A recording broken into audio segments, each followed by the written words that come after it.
सो है guys, video आने में बहुत ज़्यादा टाइम लग गया क्योंकि मैं मानता हूँ मैं बहुत ज़्यादा इस चीज़ पे देख रहा था कि कैसे क्या करना चाहिए। मुझे भी सोचना पड़ता है इस चीज़ में, और ये बहुत ही बड़ा इशू है जिसके बारे में मैं सही बताऊँ इतनी जल्दी मैं कोई चीज़ निकाल नहीं सकता था। तो मुझे स्क्रिप्ट को कम से कम 20 से 25 बार चेंज करना पड़ा और तब जाके मैं कुछ लिखा हूँ। तो प्लीज़ इस चीज़ को नोटिस करना कि हाँ, मैंने खुद के थॉट सोचे हैं, किसी का चुराया नहीं है यहाँ पे। तो उस चक्कर में वीडियो आने में बहुत ज़्यादा टाइम लग गया, तो सॉरी उस चीज़ के लिए। और बाकी अब वीडियो आ चुकी है, मैं और ज़्यादा टाइम वेस्ट नहीं करने वाला। वीडियो को मैं जितनी जल्दी हो सके कवर करूँ क्योंकि हो सकता है वीडियो थोड़ी बड़ी हो जाए। और इस वीडियो में मैं यहाँ पे मैं जो भी बोलने वाला हूँ, मेरा यहाँ एक एक वर्ड बहुत ज़रूरी है। प्लीज़ इस चीज़ को ध्यान से सुनना और एक सेकंड भी स्किप ना करना। समझ रहे हो कि जैसे टाइम वेस्ट करने के लिए तुम 1 या 10 सेकंड स्किप करते हो, तो भाई बिल्कुल नहीं। आवाज़ मेरी थोड़ी आज तुम्हें चेंज लग रही होगी कि मैंने किसी भी तरीके का कोई इसमें एडिटिंग वगैरह एक्स्ट्रा नहीं किया है। जो रॉ वॉइस है बस वही करी और थोड़ा सा ट्रिम वगैरह करा, उसके अलावा मैंने कोई भी इसमें एडिट नहीं करा। तो प्लीज़ आवाज़ को भी थोड़ा इग्नोर करना क्योंकि लेट हो रही थी वीडियो, इस वजह से मैं जल्दबाजी में हूँ। तो बस फिर स्टार्ट करते इस वीडियो को।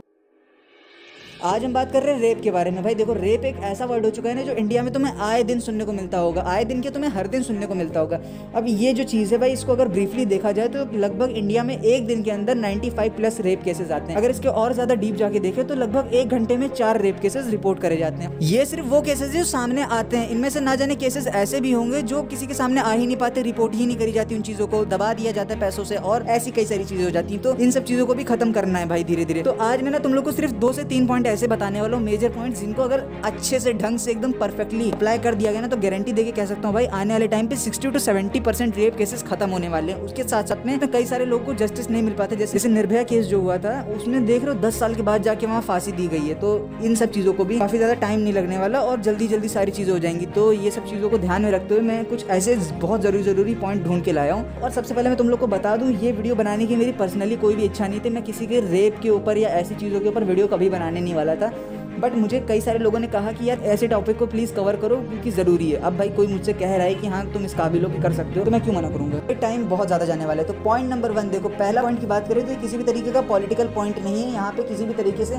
पॉलिटिक्स अंदर नहीं आती है। मोदी जी ने खुद कहा है कि लड़कों को संस्कार जो है वो सरकार नहीं सिखाएगी, घर पे सीखने होंगे। बात में इस बार दम तो है। तो यहाँ अगर मैं बात करूँ कुछ इंडियन पेरेंट्स के बारे में, अगर कोई ये पेरेंट वीडियो देख रहा है या तुम लोग देख रहे हो या आगे आने टाइम पे तुम लोग के बहुत काम में आने वाला। अगर मैं यहाँ बात करूँ हिंदुओं के बारे में, तो यहाँ पे घर पे तुम लोग को खुद पता है कि मंगलवार को चिकन खाना, ये सब चीज़ों में थोड़ा सा लगा रहता होगा। भले तुम नॉनवेज खाते हो बट मंगलवार को नहीं।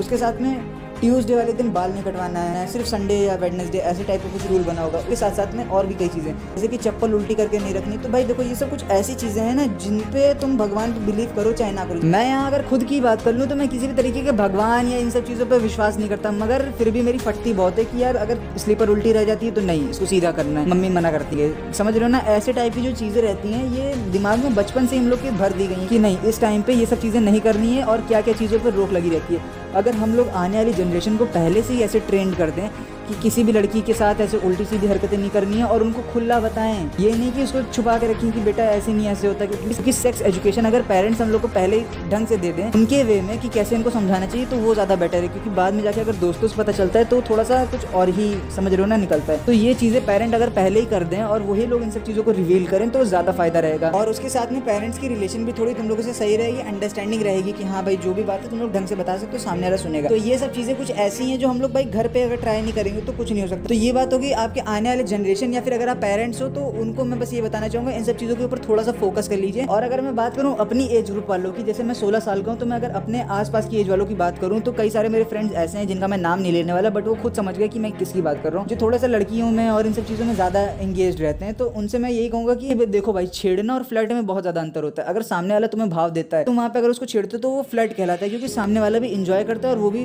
तुम्हें बैक करता है। लेकिन अगर हम लोग किसी को जानबूझ के, किसी को जबरदस्ती किसी के पीछे पड़ जाते हैं और उसको ऐसे छेड़ने लग जाते हैं, तो भाई वो चीज़ गलत है वहाँ पे। तो इन सब चीज़ों पे प्लीज़ थोड़ा नोटिस करो। अगर सामने वाला भाव दे तभी उसको देखो या ऐसी चीज़ें करो, वरना भाई ना देखो ना। और क्योंकि हम लोग खुद जानते हैं, अगर हम लोग की कोई बहन, गर्लफ्रेंड या मम्मी या किसी भी औरत को हम लोग के यहाँ कोई छेड़ता है तो कितनी जल्दी लाठियाँ निकल आती हैं, कितनी जल्दी हम लोग गुस्से में आ जाते हैं और कहते हैं कि जिस लड़के ने छेड़ा उसका नाम बता दो, अभी पहुँचते उसके घर पे पेलने के लिए उसे। तो ये सब चीज़ें जो है हम लोग का जो गुंडापन, सब लोग कहते हैं ना यूपी वाले गुंडे होते हैं, यूपी वाले गुंडे होते हैं, तो ये जो अपना गुंडा वाला जो फील है, ये अच्छी चीज़ों में अगर हम लोग निकालें ना, अपनी बहन बेटियों को के साथ साथ बाकी की भी बहन बेटियों को बचाने के लिए अगर सोचें ना कि भाई अगर कोई लड़का किसी लड़की को छेड़ रहा है तो वहाँ पे जाके हम लोग उसकी हेल्प करें, या वहाँ पे जाके हम लोग अपनी गुंडागर्दी दिखाएं कि साले कैसे तूने छेड़ा इस लड़की को, तो उस जगह पे हम लोग का कई सारे प्लस पॉइंट बनने वाले। तो जितने भी मेरे भाई लोग देख रहे हैं वीडियो और जो इन गुंडागर्दी नहीं, अगर जो थोड़ा सा इन सब चीज़ों में आगे हैं, तो वो ये एक बार ध्यान दें और आसपास की जितनी भी लड़कियां उनको प्रोटेक्ट करें, जितने भी मोहल्ले की लड़कियां हैं उन सबको प्रोटेक्ट करें।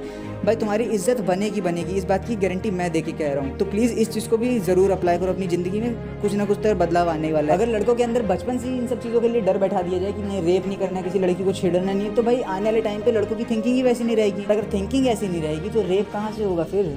खुद सोचो, जब लड़के कभी सोचेंगे ही नहीं इस चीज़ के बारे में, तो भाई लड़कियां खुले आप घूम सकती हैं ना प्रोटेक्टेड एकदम से, कोई प्रॉब्लम नहीं होने वाली। तो ये सब चीज़ों पे भी हम लोग को फोकस करना पड़ेगा और काफ़ी ज़्यादा हम लोग को अपने दिमाग में इन सब चीज़ों को बैठाना होगा। और जो आने वाली जितनी भी जनरेशन हैं उनके मन में इन सब चीज़ों को लेकर डर अगर तुम बैठा देते हो तो भाई बहुत ही फ़ायदा है ना, फिर वो लोग कभी सोचेंगे नहीं सब चीज़ों के बारे में। इससे आने वाले टाइम पे भाई फिर से मैं वही कह रहा हूँ कि आने वाले टाइम पे अगर ऐसी किसी की सोच ही नहीं होगी तो सारी लड़कियाँ प्रोटेक्टेड ही हैं एक तरीके से देखा जाए। तो ये था मेरा पहला पॉइंट। अब आ जाते हैं ज़रा सरकारी कामों में। सरकारी काम में मैं यही बताऊँगा कि देखो लॉज वगैरह अपने काफ़ी वीक है, तो पहले तो उनको चेंज करना चाहिए और स्ट्रिक्ट करना चाहिए।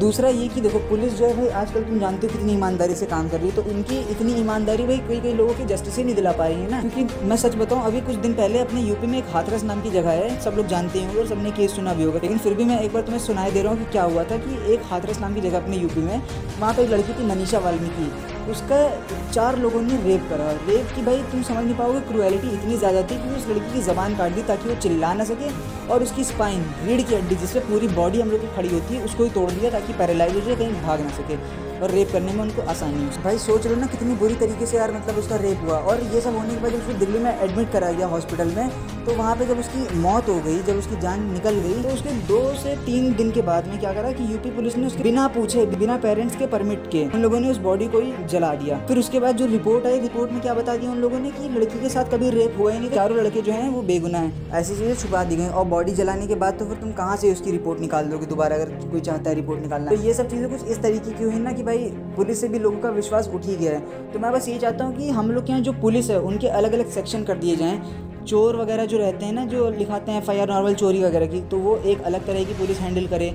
बाकी जो रेप वगैरह की चीज़ें हैं इनके लिए अलग टाइप की पुलिस को चूज़ करा जाए, जो मतलब भाई जहाँ पे करप्शन बिल्कुल ना हो, क्योंकि ये सब कुछ ऐसी चीज़ें हैं जहाँ पे जस्टिस होना बहुत ज़्यादा ज़रूरी है। और समझ रहे हो ना, इससे ये फ़ायदा रहेगा कि जितनी भी रिपोर्ट्स हैं वो अलग अलग तरीके से जाएंगी और एक तरह का डिपार्टमेंट सिर्फ एक ही चीज़ों को फोकस करेगा ना, तो ज़्यादा फ़ायदा रहेगा, एक चीज़ सॉल्व होती रहेगी। वरना भाई कहाँ तक हम लोग इतनी पुलिस से मेहनत करवाते रहेंगे। और ईमानदारी तो भाई पूछो ही नहीं, इतनी तगड़ी तरीके से भरी हुई है। तो मैं चाहता नहीं कि भाई उन पर और ज़्यादा प्रेशर दिया जाए, इससे अच्छा इसके अलग अलग सेक्शन बना के अलग अलग तरीके की पुलिस बैठा दी जाए, जिनमें ये रहेगा कि सब काम ही अलग हो जाएगा। तो यार यही बस मेरा एक थोड़ा सा सरकारी पॉइंट था, जो मतलब पॉलिटिकल पॉइंट था, जिसमें हम लोग सरकार से हेल्प मांग सकते हैं कि प्लीज़ जितनी भी हम लोग की पुलिस है वो एक तरह की इस टाइम पे जैसे नॉर्मली चल रही है, इनको हटाएं और अलग अलग सेक्शन में अलग अलग डिवाइड कर दिया जाए। पोस्ट इनकी वही रहने दो जैसे नॉर्मली है, बस इनके सेक्शन अलग कर दो। जेल में करवा दूंगी ये बता के कि तुमने मेरा रेप वगैरह करा। और भाई इस टाइम पे लड़कों की बात कोई नहीं सुनता। अगर तुम्हारे पास पैसा है तो तुम कुछ भी कर लोगे, लेकिन अगर तुम्हारे पास पैसा नहीं है, तुम्हारे चाचा विधायक नहीं है, तो भाई तुम्हारी पुलिस भी नहीं सुनने वाली है। तो इन सब चीज़ों के लिए मैं चाहता हूँ कि अलग एक सेक्शन होना चाहिए, ये ज़रूरी है, जहाँ पे लड़के का भी और लड़की का दोनों के साइड का सुना जाए और फिर उसके बाद में फैसले निकाले जाएँ कि कैसे क्या करना चाहिए। रिपोर्ट्स वगैरह निकाली जाए DNA वगैरह की, और एकदम परफेक्टली चेक करा जाए कि हाँ भाई सब सही है कि नहीं, वो भी बिना करप्शन के। तो तब जाके मैं समझता हूँ कि हाँ यार इंडिया में ये सब चीज़ों में जो जस्टिस नहीं मिल पाता है उन लोग को भी जस्टिस जल्द से जल्द मिलेगा। अगर तुम्हें मेरा आइडिया पसंद आया सेकंड वाला, तो प्लीज़ कमेंट में बताना कि हाँ भाई पसंद आया। और अगर तुम लोग को इसमें कुछ और चेंजेस सही लगेंगे, जिससे जिनमें अगर कोई और पॉइंट चेंज कर दिया जाए तो और ज़्यादा हेल्पफुल रहेंगे, तो भाई नीचे जो कमेंट बॉक्स है सब तुम सजेस्ट करो।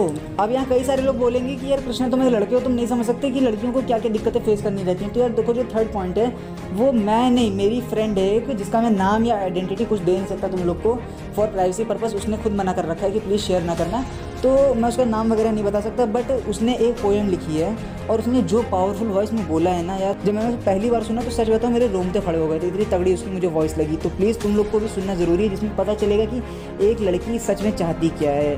तो थर्ड पॉइंट उसने ही बोला है, और जो तुम लोग पोएम सुनने वाले हो ये उसकी आवाज़ में। हिफाजत से रखना है लोगों अपनी फूल सी नाजुक परियों को। अब अपने मुल्क में दरिंदों का एक हुजूम नज़र आता है। उम्र छोटी थी, बचपन की शुरुआत थी, करती क्या वो हैवानियत से अनजान थी।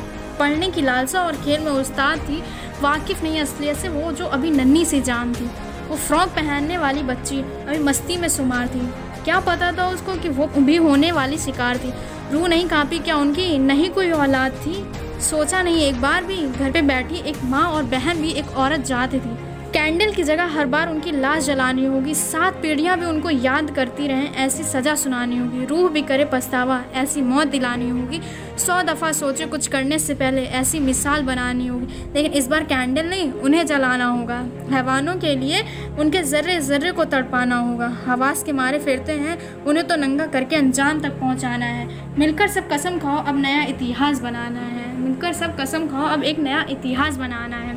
इंसानियत का फिर से वो अपमान कर गए, हंसते हंसते घर को वो वीरान कर गए। एक और बेटी मुल्क की दरिंदों का शिकार बन गई, जो शैतान ना कर सका वो इंसान कर गया। थैंक यू रोस्ट सी।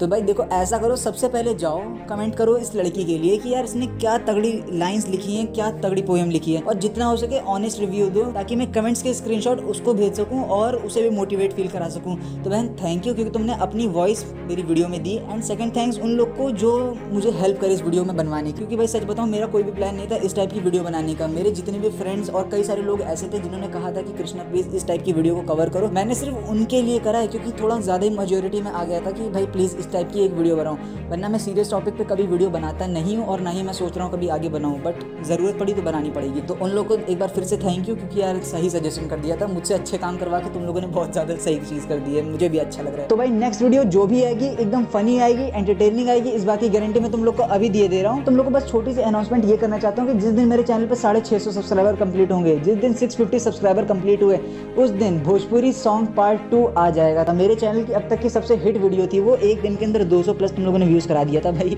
बहुत ज़्यादा मेरे लिए। तो उसका पार्ट 2 आ जाएगा, जिसके लिए तुम लोग पागल होकर कमेंट कर रहे थे। तो फिर जल्दी से जल्दी 650 भी कंप्लीट करवाने। तो मिलते हैं फिर अपनी नेक्स्ट वीडियो पे, तब तक के लिए भाई टाटा।